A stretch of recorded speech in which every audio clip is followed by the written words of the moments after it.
जो मनुवादी सोच है वो कभी नहीं चाहते कि वो कभी ऊपर है। उनके खिलाफ जानबूझ के ऐसा जाल बुना जाता है, क्योंकि उनका मानना ये है कि जो दलित हैं वो भगवान के पैरों में पैदा हुए हैं, और जो प्रिंसिपल जानबूझ के झूठे आरोप लगा रहे हैं। सबसे पहले मैं सभी को क्रांतिकारी इस्लाम पेश करती हूँ। मैं महदूद कासिम संगठन से नौदीप कौर हूँ, और आज हम लोग डॉक्टर रितु के साथ खड़े हैं उनकी जस्टिस के लिए, क्योंकि लगातार हम लोग देखते हैं कि किस तरीके से जो शेड्यूल कास्ट लोग हैं, दलित लोग हैं, उनको दबाया जाता रहा है। जो प्रिंसिपल है उसका वो ये बोलना है कि जो डॉक्टर रितु है उसने हमारे मतलब पूछे बिना एक इस तरीके का यूट्यूब चैनल वो चलाती हैं जो हमें पता ही नहीं है। वो हैं जो मतलब ऐसी एक्टिविटी में भाग लेती हैं जिसमें नहीं लेना चाहिए।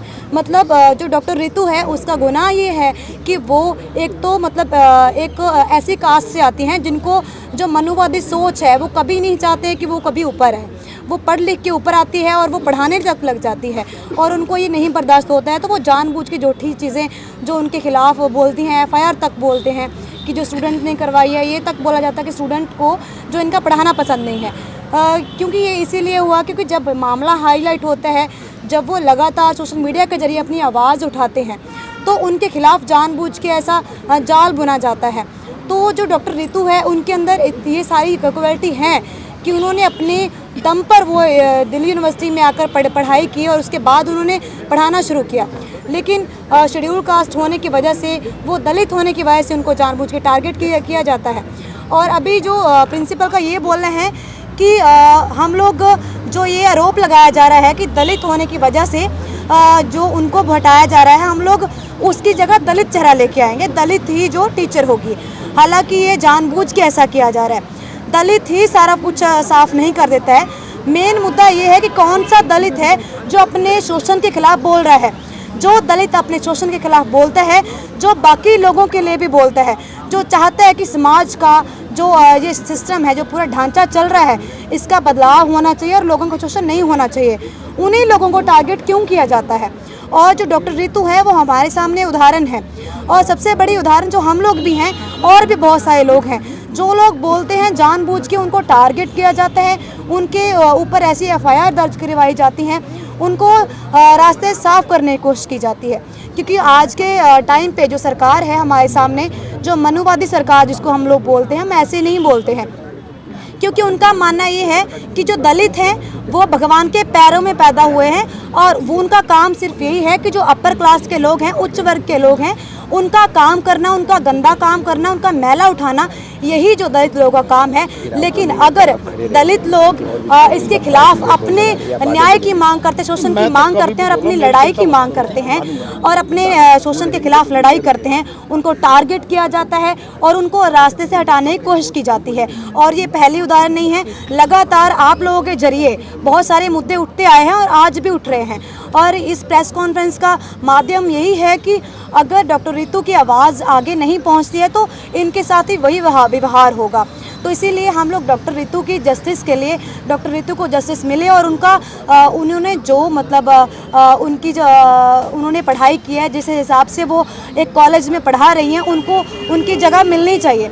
और जो प्रिंसिपल जानबूझ के झूठे आरोप लगा रहे हैं और जानबूझ के ऐसे सबूत तैयार किए गए हैं जो उनके खिलाफ है, उनके खिलाफ भी कार्रवाई होनी चाहिए। और हम लोग मांग करते हैं, हम लोग पहले भी बोलते हैं कि जब कोई ऐसे काम आता है, ऐसी कोई घटना हो जाती है, हम लोग जस्टिस की मांग करते हैं। हम लोग ये मांग करते हैं कि इनको न्याय दिया जाए। अगर न्याय मिलता तो आज हम लोग सड़कों पे ना होते। आज किसान आंदोलन को 1 साल, 26 तारीख को 1 साल होने वाला है। दलित हैं जो लगातार न्याय की मांग करते हैं, उनको न्याय नहीं मिलता है। और हम लोग उन लोगों से न्याय की मांग करते हैं जो लोग हमारे ही खिलाफ है, जो कानून बनाते हैं। आज के टाइम पे पुलिस और आर्मी क्या काम करती है, जो ये राष्ट्र के विरोध में कानून लेके आते हैं, उनको लागू करने के लिए पुलिस और आर्मी का यूज़ किया जाता है। और हम लोग इस संविधान से भी मांग करते हैं कि जब ये संविधान के अंदर ये चीज़ें हैं कि हम लोग अपने न्याय के लिए, हम अपने शोषण की आवाज़ सड़कों पे आके बोल सकते हैं, अपनी आवाज़ उठा सकते हैं, अपने शोषण के खिलाफ बोल सकते हैं, फिर भी हम लोग घरों में आकर दबाया जाता है और जो भी बोलते हैं उसके ऊपर यूएपीए देशद्रोही के बहुत सारे चार्जेस लगा के उनको जेलों के अंदर बंद किया जाता है।